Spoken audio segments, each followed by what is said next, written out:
They say timing is everything. But for Lee Min-ho, time was the one thing he never managed to hold on to. The world saw the superstar, the charming smile, the effortless charisma, the man who seemed to have it all. But behind every interview, every headline, every carefully lit photo, there was a silence he couldn't shake. A silence shaped like Kim Go-eun. Because once upon a time, before fame became a cage made of flashbulbs and rumors, there was simply them. Two people who met on a set, and forgot where the script ended and where their hearts began.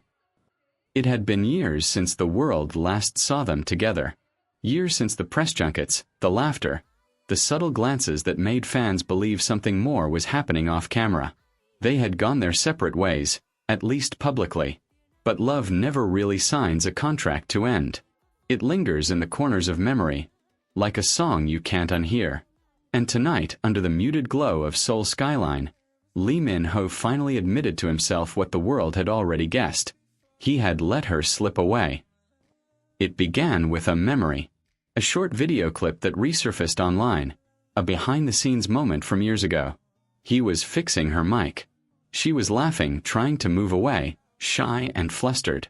It was innocent, sweet, unrehearsed. Millions of fans reshared it with captions like asterisk. They were so real. Asterisk. But when Min-ho saw it again, it didn't make him smile. It made his chest ache. Because he could remember exactly what came after that laugh. The feeling of her hand brushing his. The small intake of breath he pretended not to notice. And the unspoken promise he never kept. Back then, he was afraid of crossing the invisible line that separated co-stars from something more. He told himself it was better to wait, to protect her, to protect them. But in doing so, he did the one thing love can't survive. He hesitated. And hesitation, he would learn, is the slowest way to lose someone. Years passed.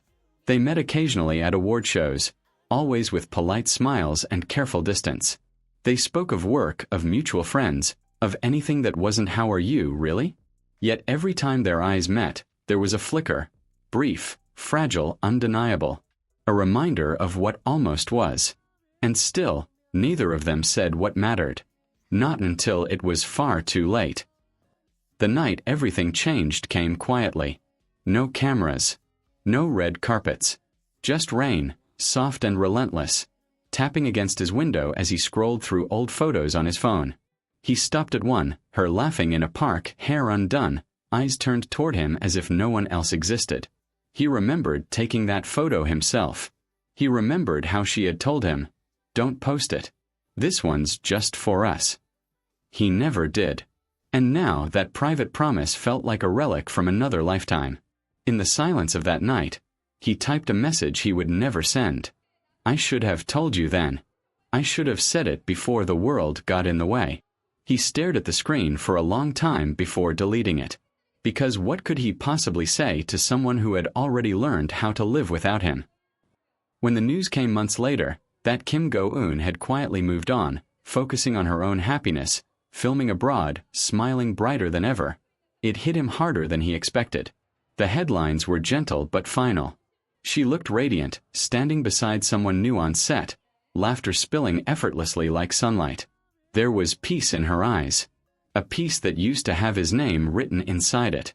Fans tagged him endlessly in those posts. Some joked, some mourned, some hoped. But he didn't reply. He couldn't. He watched from afar, realizing too late that sometimes silence isn't noble. It's cowardice disguised as care. People close to him said he became quieter after that. That he stayed longer at work, smiled less in interviews. That he looked tired. But those who knew him best understood. It wasn't exhaustion. It was memory. He often replayed their last real conversation. One that wasn't meant to be an ending. They had met accidentally at a private event, years after their drama. It was brief, polite, with the kind of warmth that comes from recognition, not reunion. But when she turned to leave, he'd said softly, "I'll call you." She smiled, that familiar curved smile that used to stop time, and said, "Don't say that if you don't mean it." He meant it. He just never did.